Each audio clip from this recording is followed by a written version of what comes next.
Assalamualaikum warahmatullahi wabarakatuh. Selamat berjumpa kembali di materi pembelajaran sistem pendukung keputusan. Pada hari ini kita masuk ke pertemuan ke-6 yang akan kita bahas adalah mengenai kecerdasan bisnis.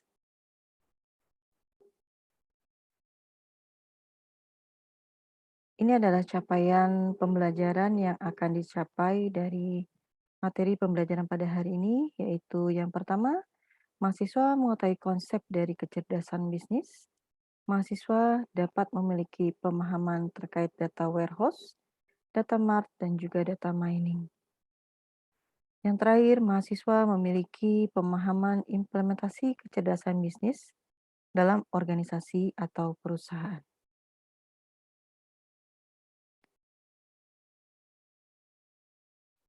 Baik, kita mulai ke materi mengenai data warehouse. Untuk memahami data warehouse, kita harus mengetahui dulu mengenai definisi dari data warehouse itu sendiri. Data warehouse adalah pusat repositori informasi yang mampu memberikan database berorientasi subjek untuk informasi yang bersifat historis yang mendukung DSS atau Decision Support System dan EIS atau Executive Information System.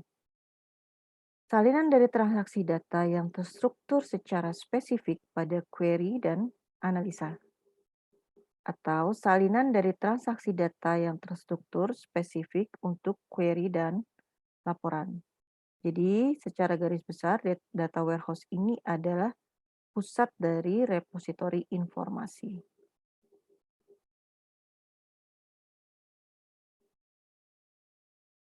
Kemudian, data warehouse adalah basis data yang menyimpan data sekarang dan data masa lalu, atau data historical, yang berasal dari berbagai sistem operasional dan sumber yang lain atau sumber eksternal yang menjadi perhatian penting bagi manajemen dalam organisasi dan ditujukan untuk keperluan analisis dan pelaporan manajemen dalam rangka pengambilan keputusan. Data warehouse digunakan untuk mendukung pengambilan keputusan, bukan untuk melaksanakan pemrosesan transaksi. Ya, jadi ini yang menjadi eh, penekanan ya, bahwa data warehouse ini dimanfaatkan untuk proses pengambilan keputusan, ya. Jadi dia menyimpan data sekarang maupun data historical. Nah, dia juga bukan untuk melaksanakan pemrosesan transaksi.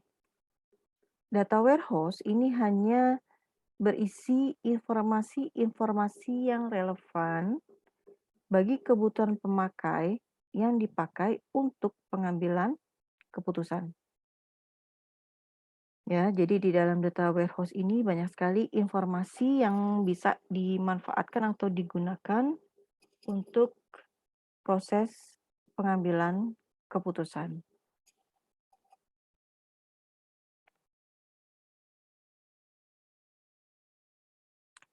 Nah, kemudian apa sih sebenarnya tujuan dari data warehouse? Ya, tujuan dari data warehouse di sini adalah untuk meningkatkan kualitas dan akurasi informasi bisnis dan mengirimkan informasi ke pemakai dalam bentuk yang dimengerti dan dapat diakses dengan mudah. Ya, jadi penekanan utama di dalam data warehouse ini adalah untuk memberikan peningkatan terhadap kualitas dan juga akurasi informasi bisnis. Ya, karena tadi ya data yang disimpan ini adalah data sekarang dan juga data historical. Untuk user, tidak semua user memahami data yang terlalu banyak dan dalam bentuk database ya, sehingga perlu dilakukan proses pengolahan ya untuk mendapatkan informasi yang lebih mudah dipahami dan juga lebih mudah diakses oleh user.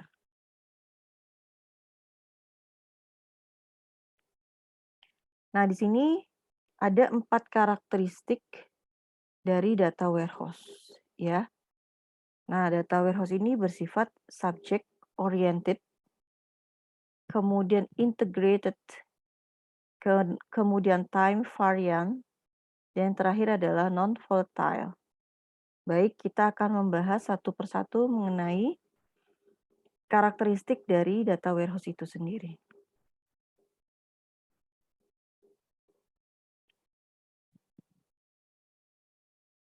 Nah, ini adalah karakteristik pertama dari data warehouse, yaitu subject oriented. Artinya apa? Data yang disusun menurut subjek berisi hanya informasi yang penting bagi pemrosesan decision support. Ya, jadi dia disusun menurut subjek. Kemudian database yang semua informasi yang tersimpan dikelompokkan berdasarkan subjek tertentu.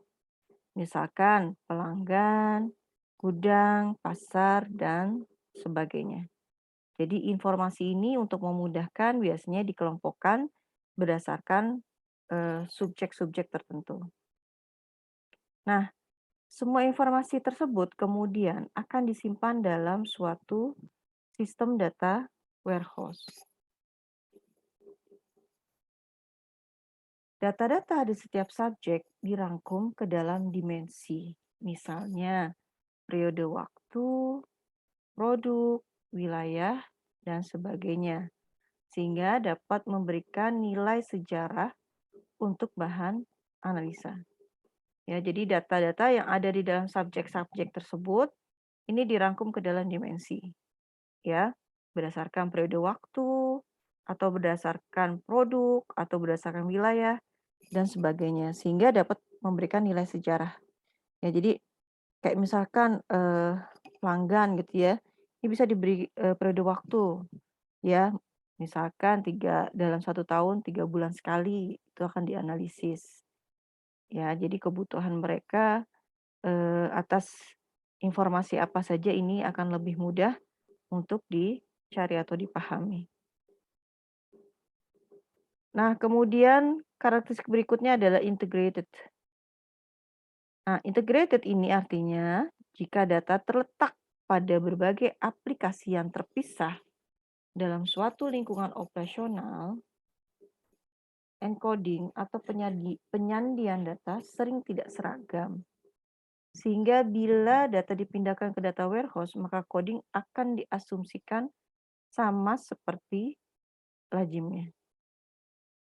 Nah, jadi ini yang dimaksud sebagai integrated. Ya, jadi kalau dipindahkan maka codingnya ini akan diasumsikan sama seperti umumnya.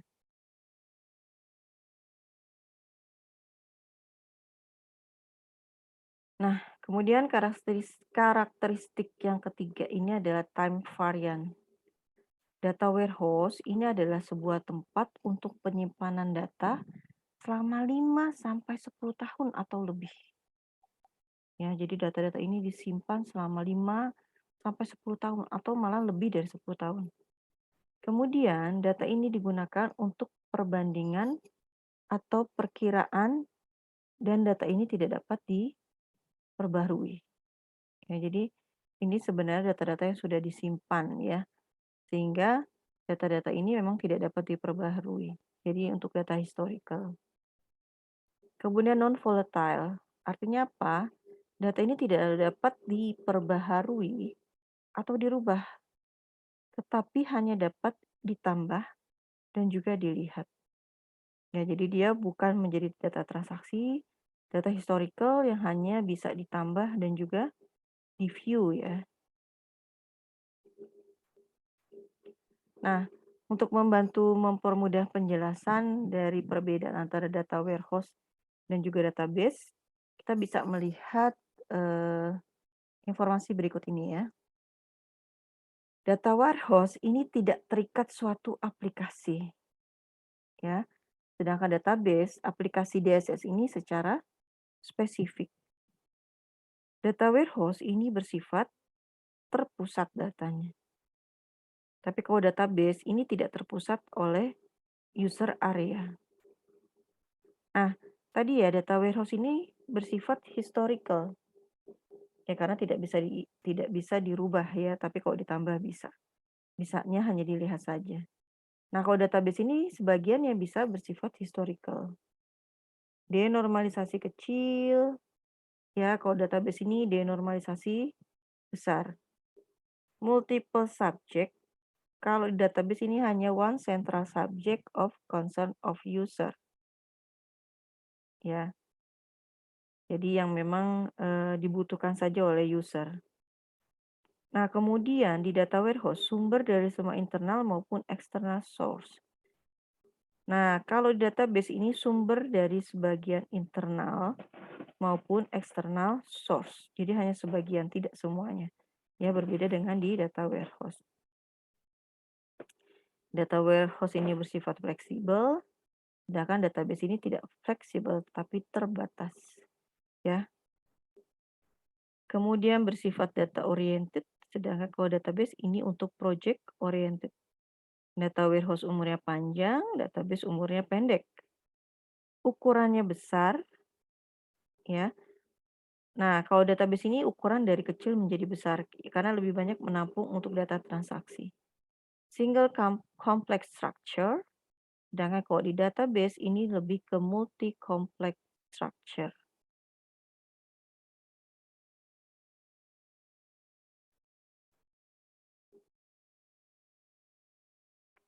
Nah, kemudian apa sih perbedaan antara data warehouse dan juga OLTP? Ya, di OLTP ini untuk menangani data saat ini, online transaksi processing. Ya, sedangkan kalau di data warehouse ini lebih cenderung menangani data masa lalu. Kemudian data di OLTP ini bisa disimpan pada beberapa platform. Kalau di data warehouse, data ini hanya disimpan dalam satu platform. Kemudian di OLTP ini data diorganisasikan berdasarkan fungsi atau operasi seperti penjualan, produksi, dan pemrosesan pesanan. Sedangkan kalau di data warehouse ini data diorganisasikan menurut subjek, ya, seperti pelanggan atau produk. Pemrosesan ini bersifat berulang. Kalau di data warehouse, pemrosesan sewaktu-waktu tak berstruktur dan bersifat heuristik. Kemudian untuk OLTP ini mendukung keputusan harian atau operasional, sedangkan kalau data warehouse ini lebih ke arah untuk mendukung keputusan yang strategis. OLTP ini melayani banyak pemakai operasional, sedangkan di data warehouse ini mendukung pemakai manajerial yang berjumlah relatif lebih sedikit. Ya, jadi kalau kemarin kita sudah belajar hierarki manajemen, ya.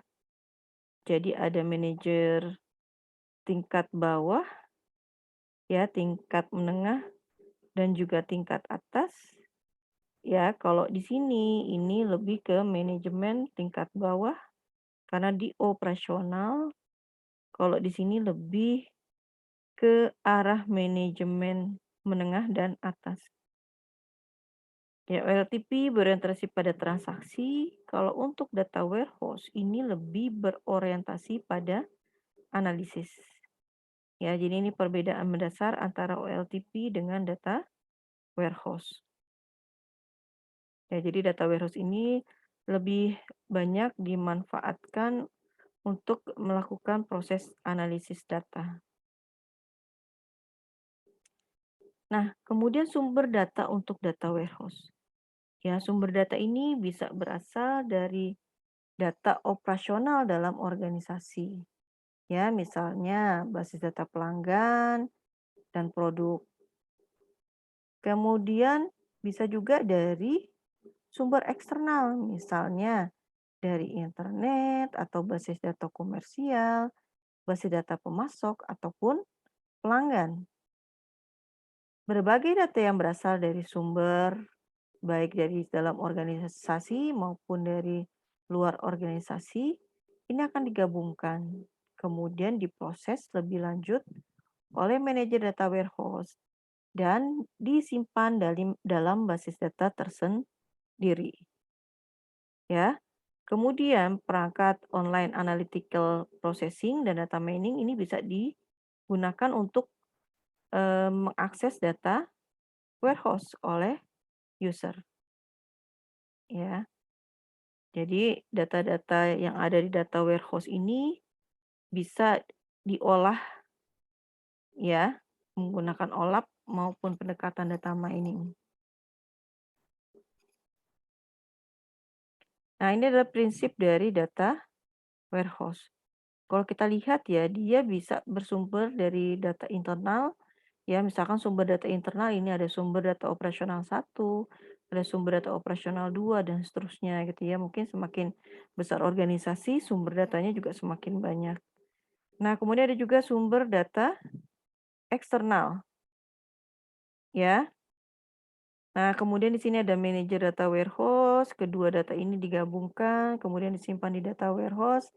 Untuk mengakses data warehouse, ini diperlukan kemampuan melakukan atau menggunakan aplikasi data mining atau OLAP, ya. Nah, di sini ada perangkat Executive Information System, ada perangkat pelaporan, kemudian perangkat pengembangan aplikasi, ya. Sehingga data-data yang ada di data warehouse ini bisa dianalisis ya untuk menghasilkan informasi yang dibutuhkan oleh manajer ya atau oleh manajemen. Nah, kemudian sifat dari data warehouse ya. Jadi sifat dari data warehouse ini multidimensional. Ya, berarti apa? Terdapat banyak lapisan kolom dan baris. Ya. Nah, kalau model rasional yang umumnya ini biasanya hanya terdiri dari 2 dimensi. Ya, jadi kalau untuk di data warehouse ini multidimensional, ya jadi kolom dan barisnya ini banyak sekali. Kemudian berdasarkan susunan data tersebut, ini akan lebih mudah untuk memperoleh jawaban atas pertanyaan. Misalnya, ya, berapakah jumlah produk I terjual di Jawa Tengah pada tahun N-3, ya. Nah, ini kalau di dalam data warehouse. Nah, ini ya sifat data warehouse ya, multidimensional. Oh, ya jadi bukan hanya baris dan kolom biasa, tapi dia bisa terdiri dari ini tadi ya. Ini data Jawa Tengah, ini data Jawa Barat, ini tahunnya bisa sampai N4. Ini ada produknya, jadi bisa dilihat dari berbagai sisi gitu ya. Dilakukan proses analisis sehingga didapatkan informasi yang bisa membantu manajemen di dalam proses pengambilan keputusan.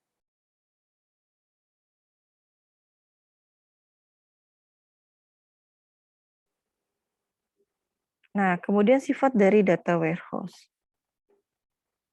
Ya, mengingat sistem data warehouse ini memerlukan pemrosesan data dengan volume yang besar, ya. Sistem ini bisa diterapkan dengan menggunakan teknologi pemrosesan SMP, Symmetric Multiprocessing, dan juga MPP, Multiple Parallel Processing. Data warehouse ini dapat dibangun sendiri dengan menggunakan perangkat pengembangan aplikasi ataupun dengan menggunakan perangkat lunak khusus yang ditujukan untuk menangani permasalahan ini.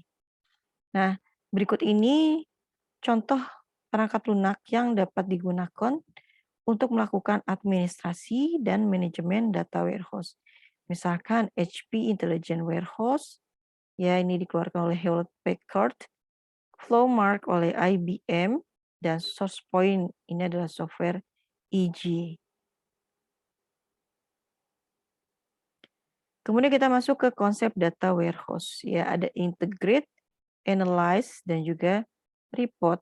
Nah, di-integrate ini adalah akuisisi data dari berbagai sumber. Kemudian dilakukan sintesis dan transformasi data. Ya, ini ada di tahapan integrate ya, di dalam konsep data warehouse. Nah, kemudian kita masuk ke analyze ya. Di analyze ini adalah pengelolaan data dengan logika bisnis dan pola tertentu. Ya. Kemudian bisa juga dilakukan analisis dengan menggunakan data mining. Nah, kemudian kita juga bisa masuk ke reporting setelah proses analisis ini selesai dilakukan, ya. Berarti kita masuk ke tahap berikutnya adalah membuat laporan, ya. Jadi ini adalah presentasi dan pelaporan distribusi data. Ya, kemudian akses data yang akan diberikan ke user. Jadi ini adalah tahapan dari konsep data warehouse ya. Integrate, analysis, dan report. Petunjuk membangun data warehouse ya. Yang pertama adalah kita harus tahu dulu misi dan sasaran bisnis bagi pembentukan data warehouse. Jadi untuk apa dibuat data warehouse? Nah, kita harus tahu dulu misinya apa nih, sasaran bisnisnya. Ya, biar jelas ketika data warehouse ini terbentuk. Kemudian dilakukan identifikasi data dari basis data operasional dan sumber lain yang diperlukan bagi data warehouse.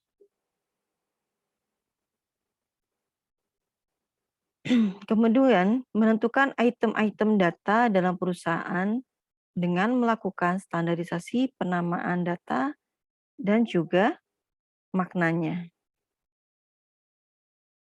Kemudian merancang basis data untuk data warehouse-nya.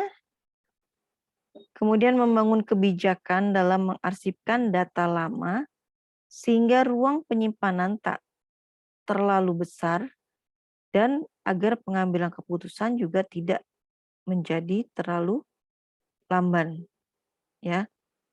Jadi tadi ya karena penyimpanan data 5 sampai 10 tahun lebih gitu ya. Ini harus ada mekanisme bagaimana cara melakukan pengarsipan datanya ya. Kemudian yang terakhir ini adalah menarik data produksi atau operasional dan meletakkan ke basis data milik dari data warehouse tersebut.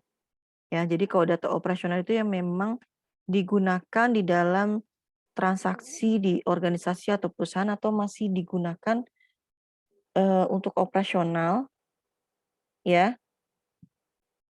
Sehingga setelah data operasional ini dikerjakan, ini kan harus disimpan di data warehouse. Ya, ini mekanisme penarikan datanya ini juga harus bisa dijelaskan dengan baik, ya. Nah, ini adalah langkah penerapan dari data warehouse. Ya, jadi yang pertama ini apa? Dilakukan apa? Proses identifikasi sistem dan unit bisnis yang membutuhkan integrasi dari data. Ya. Yang kedua ini menetapkan batasan data dan prioritas data yang dibutuhkan untuk putusan organisasional. Ya. Jadi ini kita harus pahami dulu ya. Sistem dan unit bisnis mana nih yang gitu ya yang membutuhkan integrasi dari data. Kedua, menetapkan batasan data dan prioritasnya. Kemudian ketiga adalah menampilkan dan memutuskan berbagai alternatif teknologi basis data yang menerapkan konsep dari data warehouse. Kemudian yang keempat adalah merencanakan pemrosesan dan perancangan standar prosedur operasional implementasi data warehouse. Dan Yang kelima adalah menerapkan teknologi dan produk dari data warehouse itu sendiri. Ya, jadi ini adalah langkah-langkah yang bisa kita lakukan ketika kita akan melakukan penerapan dari data warehouse itu sendiri. Ya. Dan yang terakhir ini yang harus diperhatikan dengan baik adalah teknologi yang akan digunakan, ya, dan produk yang akan dimanfaatkan. Nah, ini adalah proses data warehouse ya. Jadi ada sumber data, ini bisa diambil dari database-nya, data sekuensial, dari master file, atau dari eksternal data. Ya, kemudian ada proses ETL, diekstrak, ditransform, kemudian di-load, ya. Kemudian ada data warehouse, disimpan di data warehouse ya. Jadi dari sumber data ini harus melalui tahapan ETL dulu ya, ekstrak, transform, load, baru bisa disimpan di dalam data warehouse.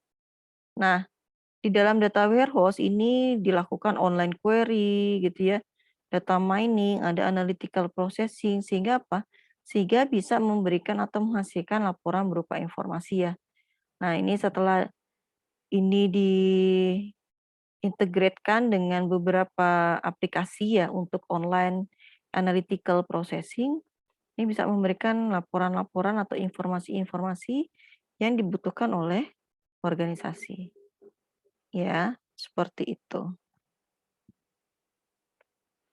Jadi kalau kita lihat ya di sumber data ini tidak bisa langsung dimasukkan di data warehouse, tapi harus melalui tahapan pembersihan, diekstrak, ditransform ya, ditransformasi, kemudian dilakukan lagi eh, proses loading, baru dimasukkan ke data warehouse. Nah, kemudian di sini adalah arsitektur data warehouse. Ya, jadi ini bisa kita lihat bahwa dari sumber informasi OLTP atau database management system, atau bisa juga bersumber dari data lainnya, ini dilakukan apa? Penyaringan data, pembersihan data, ditransformasi lagi datanya, dikumpulkan, dimuat, dan juga diubah. Ya, atau ini proses ETL-nya. Ya. Kemudian di sini masuk ke server data warehouse ya. Di sini ada data mart. Ya. Setelah itu baru masuk ke multidimensional OLAP. Ya, atau MOLAP, ini adalah server OLAP-nya. Ya, ini ada relational OLAP-nya. Dilakukan proses analisis, proses query reporting, dan dilakukan data mining. Ya, nanti ini bisa memberikan informasi ke kliennya atau ke user. Ya, jadi ini beberapa tahapan ya kegiatan di dalam arsitektur data warehouse. Ya, jadi ternyata untuk sampai ke klien ini banyak sekali tahapan yang dikerjakan ya di belakang ya pada tahap penyiapan data sampai dengan dilakukan proses analisisnya. Nah, kalau tadi kita membahas mengenai data warehouse, sekarang kita masuk ke data mart ya.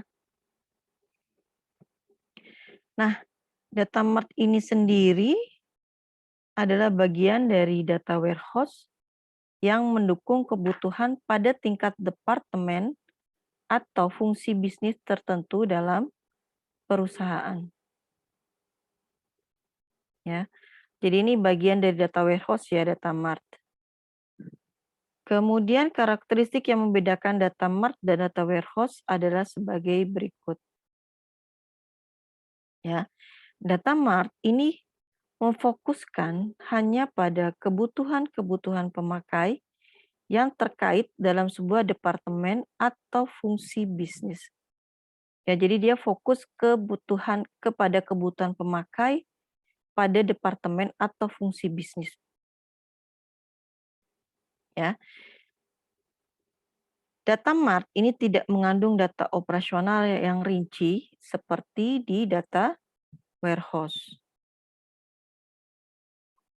Kemudian data mart hanya mengandung sedikit informasi dibandingkan dengan data warehouse.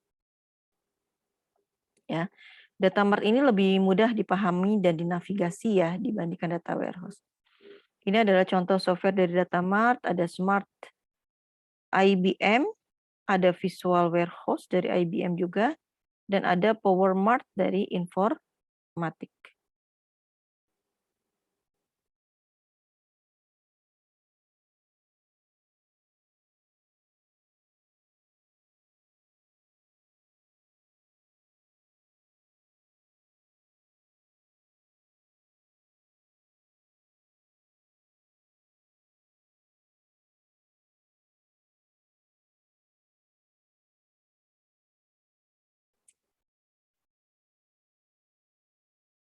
Kemudian kita masuk ke OLAP, Online Analytical Processing. Nah, OLAP ini adalah suatu sistem atau teknologi yang dirancang untuk mendukung proses analisis kompleks dalam rangka mengungkapkan kecenderungan pasar dan juga faktor-faktor penting dalam bisnis. OLAP ini ditandai dengan kemampuannya menaikkan atau menurunkan dimensi data, ya, sehingga kita dapat menggali data sampai pada level yang sangat detail dan memperoleh pandangan yang lebih luas mengenai objek yang sedang kita analisis. Ya, jadi dimensi data ini bisa dinaikkan atau diturunkan untuk menggali data sampai pada level yang sangat detail. Ya. Kemudian OLAP secara khusus memfokuskan pada pembuatan data agar dapat diakses pada saat pendefinisian kembali dimensi. Nah, kemudian OLAP ini juga bisa digunakan untuk membuat rangkuman dari multidimensi data yang berbeda. Rangkuman baru dan mendapatkan respon secara online dan memberikan view dua dimensi pada data cube multidimensi secara interaktif. Ya. Jadi dia bisa membuat rangkuman multidimensi dari data yang berbeda. Ya, kemudian resumenya ini juga bisa mendapatkan respon secara online. Dan juga bisa memberikan view dua dimensi pada cube multidimensi. Ya, jadi dari data yang besar ya sifatnya cube kayak kita main cube ya. Ini bisa di-view dalam bentuk dua dimensi secara interaktif. Nah, di OLAP ini adalah jenis pemrosesan yang memanipulasi dan menganalisa data bervolume besar dari berbagai perspektif multidimensi. Sehingga OLAP ini seringkali disebut sebagai analisis data multidimensi. Data multidimensi ini adalah data yang dapat dimodelkan sebagai atribut dimensi dan atribut ukuran. Ya, jadi dari data multidimensi ini kita bisa modelkan sebagai atribut dimensi dan juga atribut ukuran. Nah, misalkan gitu ya, di sini ada contoh. Atribut dimensi adalah nama barang dan warna barang, sedangkan atribut ukuran adalah jumlah barang. Ya.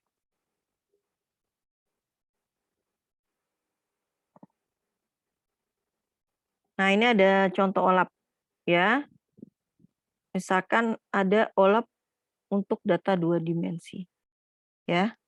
Misalkan di sini kota, di sini Kudus, di sini Magelang, di sini Semarang, misalkan ini untuk data penjualannya. Ini ada triwulan 1, 2, 3, ya. Kudus penjualan 6 juta, Magelang di triwulan pertama 8.500.000 dan sebagainya. Ya, ini dia dari data yang besar, cube multidimensi ini bisa di-view dalam bentuk data dua dimensi.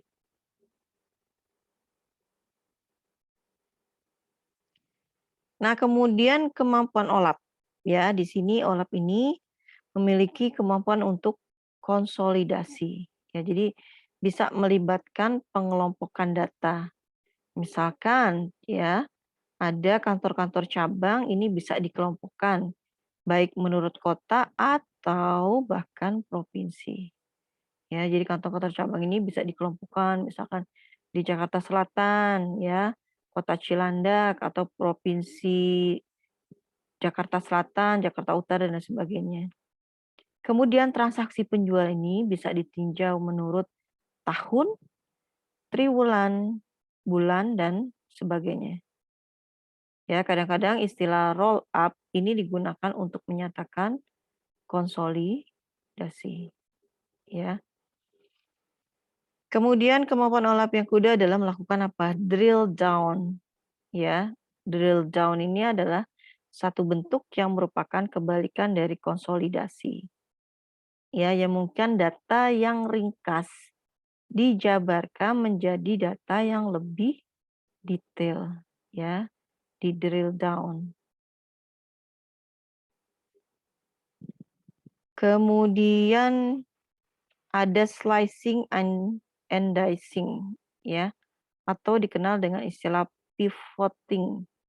Jadi dia bisa menjabarkan pada kemampuan untuk melihat data dari berbagai sudut pandang.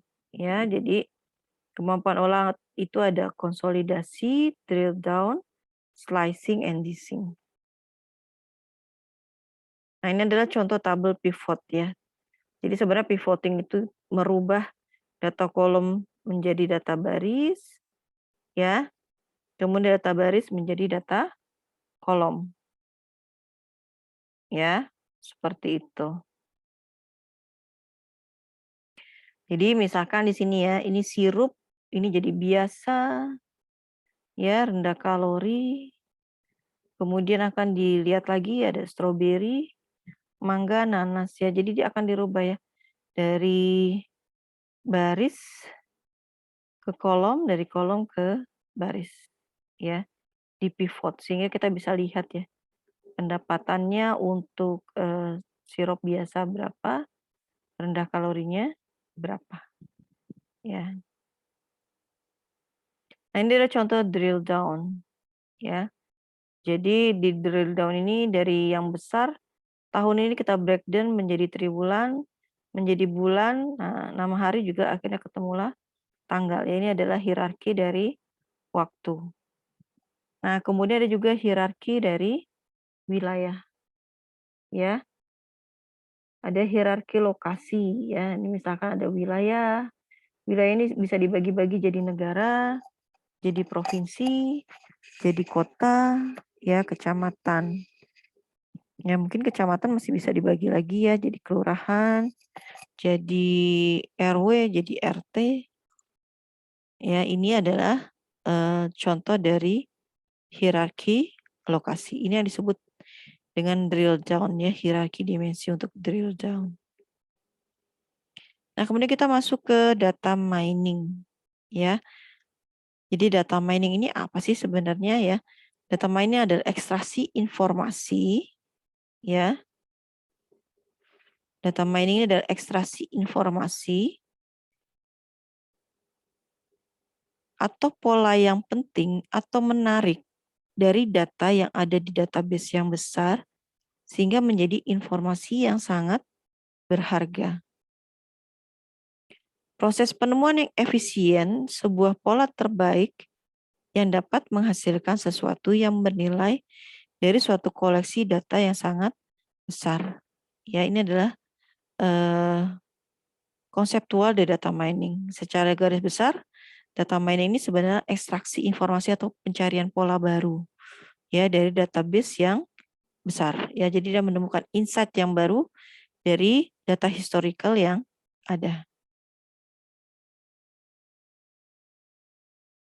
Nah, di data mining ini adalah perangkat lunak yang digunakan untuk menemukan pola-pola tersembunyi maupun hubungan-hubungan yang terdapat dalam basis data yang besar dan menghasilkan aturan-aturan yang digunakan untuk memperkirakan perilaku di masa yang mendatang. Ya, data mining ini sering dikatakan berurusan dengan penemuan pengetahuan dalam basis data. Nah, suatu aturan yang dihasilkan oleh data mining, misalkan, ya, kebanyakan pembeli mobil Forza adalah wanita berusia di atas 30 tahun. Ya. Jadi dengan data mining ini, pola-pola tersembunyi ini atau hubungan yang tersembunyi ini, ya, ini bisa kita tangkap, ya. Karena tadi ya, kalau kita belajar tentang logika, kalau sedikit datanya, mungkin informasinya bisa tidak presisi. Tapi semakin banyak, ya, ada proses pelatihan, ada proses pengujian, maka kita kan bisa mendapatkan pengetahuan yang baru, ya. Jadi dia bisa menghasilkan aturan-aturan atau memperkirakan, memprediksi gitu ya, kondisi di masa yang akan datang. Nah, ini adalah prinsip data mining ya. Jadi tadi ada data warehouse, ya, ada data historis, ya. Kemudian dilakukan pemrosesan menggunakan prinsip data mining, ya, dicari, diolah, ya. Nah, kemudian akhirnya bisa mendapatkan atau menemukan pola, ya. Jadi ini dilakukan analytical terhadap data warehouse ya untuk mendapatkan informasi atau pola-pola yang terbaru dari data yang ada. Nah, kemudian ini adalah contoh aplikasi data mining ya. Jadi ada bidang pemasaran, ini yang mengidentifikasi pembelian yang dilakukan oleh konsumen ya, contohnya. Kemudian dari pemasaran ini kita juga bisa menemukan hubungan di antara karakteristik demografi pelanggan. Ya.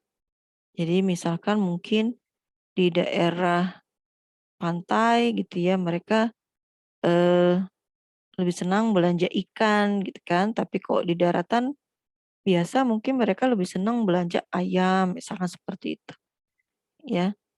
Kemudian memperkirakan tanggapan penawaran melalui surat ya.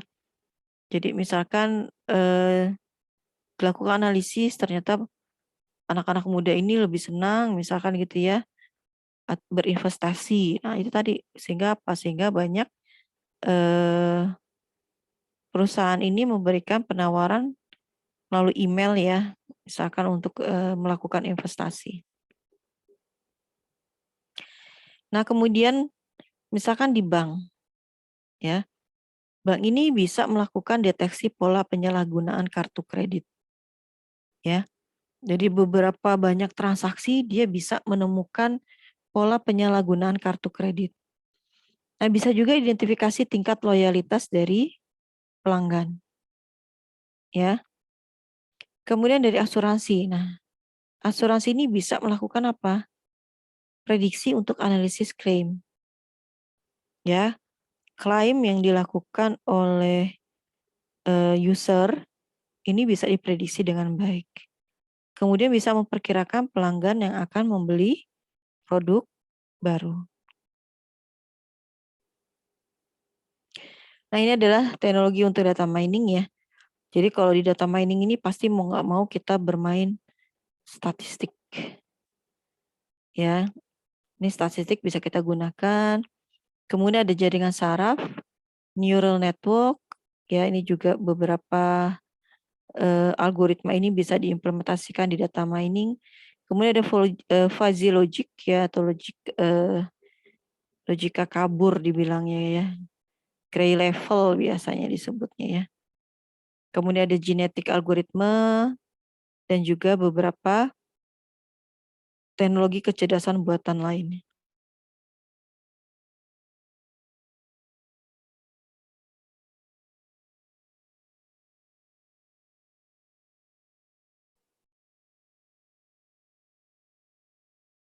Nah, data mining ini bisa juga dilakukan visualisasi data. Ya. Jadi bisa untuk menggali informasi yang banyak dari data yang ada.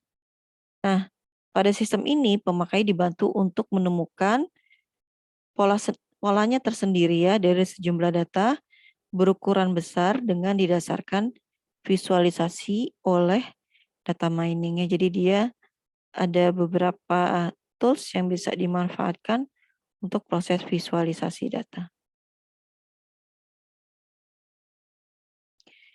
Nah, ini adalah perbedaan dari data warehouse dan juga data mining ya. Jadi kalau kita lihat di sini ya, di sini adalah increasing potential to support business decision ya. Kemudian di sini ada end user, business analysis, di sini ada data analyst, dan ada database administrator. Di paling bawah ini adalah kegiatan data source, ya bisa berasal dari paper, files, information providers, database system, dan di sini adalah kegiatan OLTP, online transaction processing. Nah, di sini letak dari data warehouse, ya atau data mart. Ya, ada online article processing, ada MDA, multidimensional data analyze. Ya, nah di sini ya ini adalah data eksplorasi. Nah, eksplorasi data ini bisa menggunakan pendekatan statistical analysis, query, dan juga reporting. Nah, setelah data eksplorasi, ya proses query, reporting, dan sebagainya, di sini adalah proses data analisis. Ya, data mining, information discovery. Jadi dia menemukan informasi yang baru, ya menemukan pola-pola yang baru. Ya, ini ada di tahapan data analis. Kemudian di sini tahapan data presentation, ya visualisasi teknik. Nah, informasi ini sudah didapatkan pola-polanya untuk membantu mempermudah user mengambil keputusan. Nah, ini ada di tahapan bisnis analis nih. Ya, digunakan pendekatan presentasi data dengan teknik visualisasi. Setelah data divisualisasi, di bagian bisnis analis ini akan dikirimkan ke end user. End user ini ketika mendapatkan data yang sudah divisualisasi, ini akan sangat membantu sekali di dalam proses pengambilan keputusan. Ya, jadi semakin ke atas kalau kita lihat ini akan sangat membantu sekali gitu ya untuk bisnis mengambil keputusan yang terbaik. Ya. Jadi kalau ini datanya masih belum jelas sampai ke atas ini sudah divisualisasi, sudah sangat membantu sekali oleh end user untuk proses pengambilan keputusan ya. Nah, teknologi data warehouse digunakan untuk melakukan OLAP, online analytical processing, sedangkan data mining ini untuk melakukan information discovery. Ya. OLAP ini ada di sini, data mining ini ada di sini ya. Information discovery, kalau di sini untuk OLAP ya. Jadi di sini masih ranahnya database administrator ya. Sudah ke sini ini masuknya adalah data analis ya. Nah, kemudian ada tahap pemrosesan di dalam data mining ya, atau biasanya disebut knowledge discovery in database atau KDD ya. Proses KDD ini bagaimana gitu ya. Di sini ada beberapa tahapan ya. Jadi kalau di data mining ini kan kita perlu banyak data ya. Biasanya data-data yang kita gunakan untuk dilakukan proses pemrosesan ini menggunakan data yang sangat besar ya. Nah, data-data yang besar ini kemudian kita lakukan proses apa? Seleksi. Data mana saja yang akan digunakan atau dimanfaatkan untuk mencari pola, ya. Kemudian kita tentukan target datanya, ya. Target datanya sudah ditentukan, kemudian kita masuk ke tahap pre-processing. Ya, jadi data-data yang tadi sudah diseleksi, ya, ini dilakukan pre-processing data supaya menghasilkan data yang sudah bersih, ya, bebas dari noise atau draw. Kemudian kita masuk ke tahap transformasi data. Ya, data-data ini kemudian dilakukan proses transformasi sehingga bisa dilakukan proses data mining, ya. Nah, di dalam data mining ini nanti pada pemrosesan analytical data ini akan ditemukan pattern-pattern atau pola-pola yang terbaru, ya. Nah, kemudian bisa diinterpretasi atau dievaluasi dan menghasilkan knowledge yang baru. Ya, jadi ini di dalam KDD ini melalui beberapa tahapan, ya.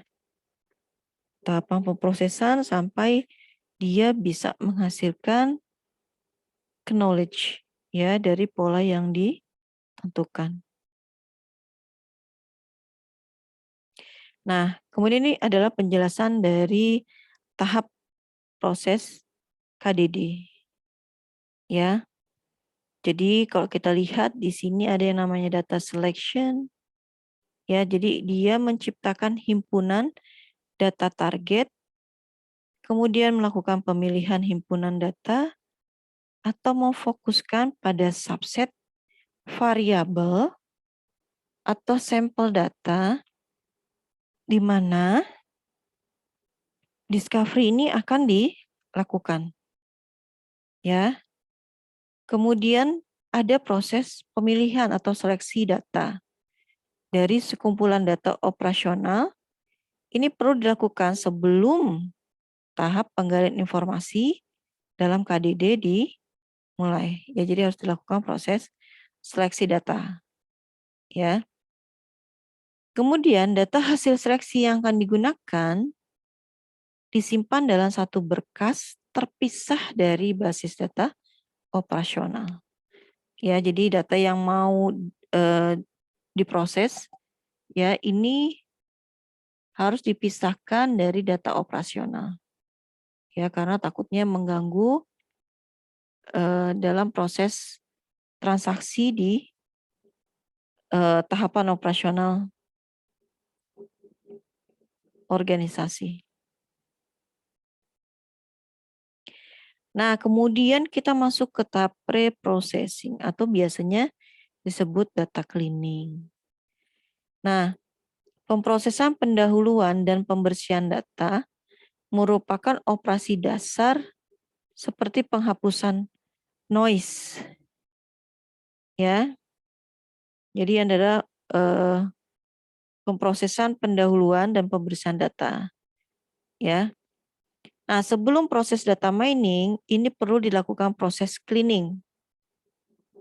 Ya. Jadi harus dilakukan proses cleaning.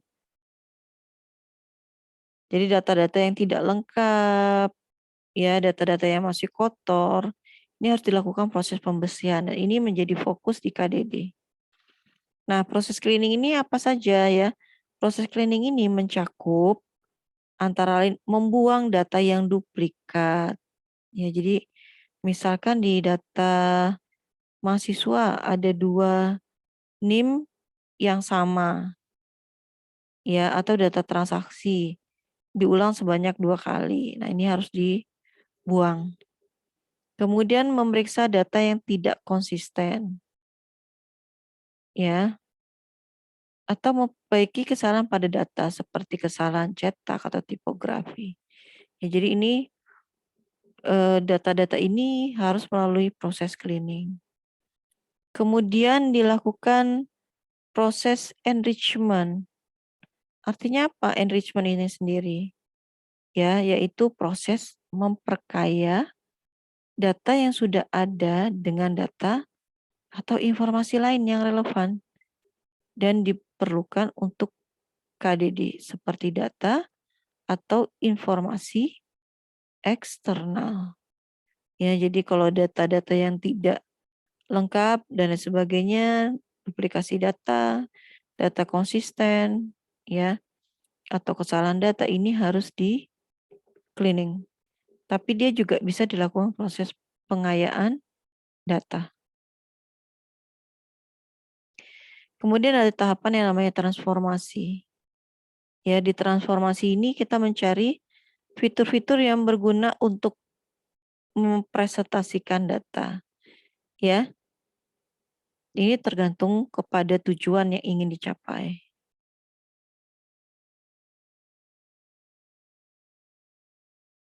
Nah, tahapan di proses KDD ini yang lain adalah proses transformasi pada data yang telah dipilih, sehingga data tersebut sesuai untuk proses data mining. Proses ini merupakan proses kreatif dan sangat tergantung pada jenis atau pola informasi yang akan dicari di dalam basis data, ya. Jadi ini transformasi ini disesuaikan, ya, dengan jenis atau pola informasi yang akan dicari di dalam basis data. Kemudian ada tahapan proses KDD adalah melakukan data mining.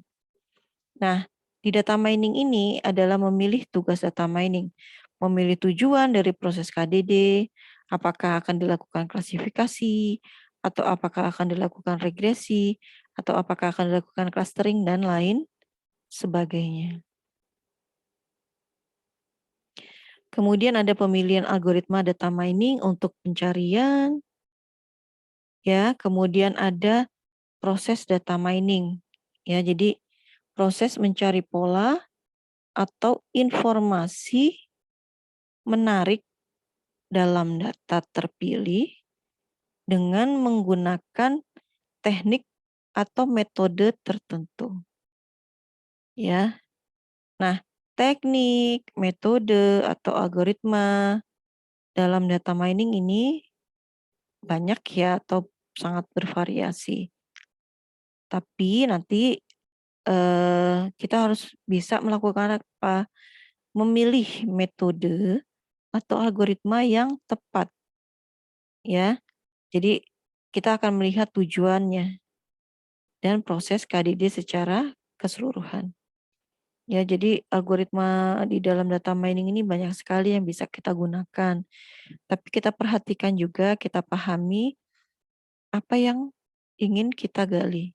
Ya, jadi metode ini harus berkesesuaian dengan tujuan dari dilakukan proses KDD. Ya, atau sama seperti kalau kita sederhananya saja ya, kayak kalian kalau mau jalan ya, kalau naik gunung ini kan nggak mungkin lah ya pakai sepatu high heel ya, tapi pasti menggunakan sepatu yang nyaman, atau olahraga itu nggak mungkin pakai high heel kan gitu. Akan mencederai dari kaki kita sendiri. Ya, jadi menyesuaikan eh, metode atau algoritma yang kita gunakan sehingga suitable, ya, cocok dengan tujuan yang telah ditentukan. Nah, kemudian ada interpretasi, ya, atau evaluasi. Jadi tadi algoritma dari data mining ini sudah kita pakai, sudah kita terapkan, ya, kemudian sudah diolah, kita masuk ke tahap interpretasi, ya, atau evaluasi. Nah, di tahap ini adalah kita menerjemahkan pola-pola yang dihasilkan dari data mining, ya. Nah, pola informasi yang dihasilkan ini perlu ditampilkan dalam bentuk yang mudah dimengerti oleh pihak yang berkepentingan. Nah, ini juga bagian dari proses KDD, mencangkup pemeriksaan apakah pola atau informasi yang ditemukan bertentangan dengan fakta atau hipotesa yang ada sebelumnya. Ya, jadi Akan dilakukan proses pemeriksaan apakah pola atau informasi yang ditemukan ini bertentangan tidak ya dengan fakta atau hipotesa yang ada sebelumnya. Nah, ini adalah arsitektur dari data mining. Ya, jadi ada data cleaning, pembersihan data. Ini untuk membuang data yang tidak konsisten dan juga noise yang ditimbulkan atau kalau ada noise. Ya. Jadi ini ada data cleaning. Karena ketika datanya tidak bersih, ini tidak akan bisa diproses ke tahap selanjutnya. Jadi kita harus memastikan bahwa data yang kita miliki atau yang kita dapati ini memang sudah bebas dari noise ya ataupun datanya tidak konsisten. Nah, kemudian adalah data integration. Ya, ini adalah melakukan penggabungan data dari beberapa sumber. Jadi terkadang ketika kita akan melakukan proses data mining, ini kita membutuhkan beberapa data untuk dilakukan proses integrasi. Ya karena kalau untuk hanya satu data kurang representatif ya sehingga kita bisa memilih beberapa tabel di dalam database gitu ya yang bisa digunakan kemudian kita masukkan atau kita gabungkan ya kita integrasikan untuk menjadi sumber data ya di dalam proses data mining. Ini adalah di tahapan data integration. Kemudian ada data mining engine. Ya, di data mining engine ini adalah mentransformasikan data menjadi bentuk yang sesuai untuk di mining. Ya. Jadi data mining engine ini adalah proses transformasi data kemudian menjadikan data tersebut menjadi bentuk yang sesuai ya atau available untuk masuk ke tahap proses selanjutnya. Ya. Jadi data ini ya setelah di cleaning, di integration ini harus ditransformasikan sehingga dapat masuk ke dalam proses berikutnya. Kemudian adalah pattern evaluation. Ya. Jadi ini di tahap ini kita bisa menemukan pola yang baru ya, menemukan insight yang baru dari data-data historical ya melalui knowledge base. Ya tadi ya data-data yang banyak ini sudah diproses ya sehingga kita bisa menemukan sesuatu yang lebih bernilai melalui sebuah knowledge base. Dan yang terakhir ini ada GUI ya. Ada graphical user interface. Ya, ini biasanya digunakan untuk membantu komunikasi antara user dengan sistem. Ya, ini adalah contoh ya penggambaran dari arsitektur data mining. Ya, jadi ada database, ada data warehouse. Ya, ini ada melalui tahapan data cleaning dan data integration, ada proses filtering. Ya. Jadi ada database, di data cleaning dan data integration. Ya. Kemudian ada filtering ini database or data warehouse server, ada data mining engine, ada melakukan pattern evaluation, dan juga adanya GUI ya yang disimpan di knowledge base. Nah, model-model data mining ini bisa kita perhatikan ya.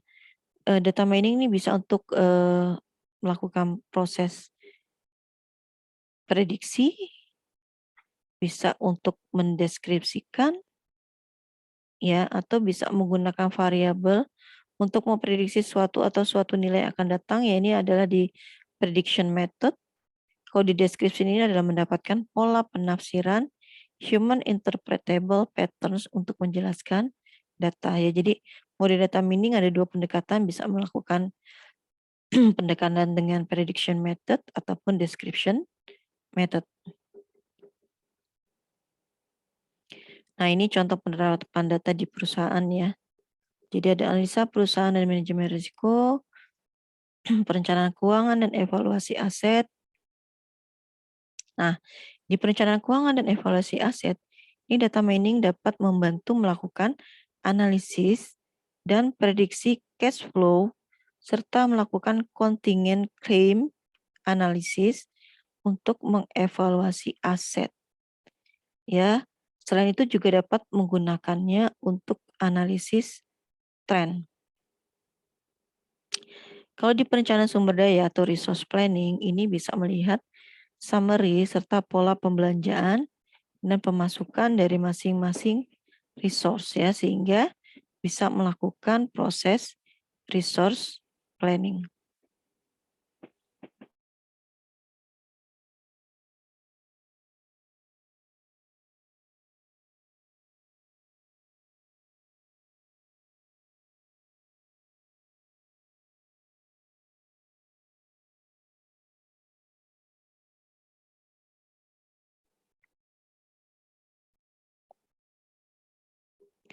Nah, kemudian penerapan data mining ya, ini juga bisa untuk persaingan atau competition. Jadi sekarang banyak perusahaan yang berupaya melakukan competitive intelligence. Ya, jadi dia bisa membantu memonitor pesaing dan melihat market direction.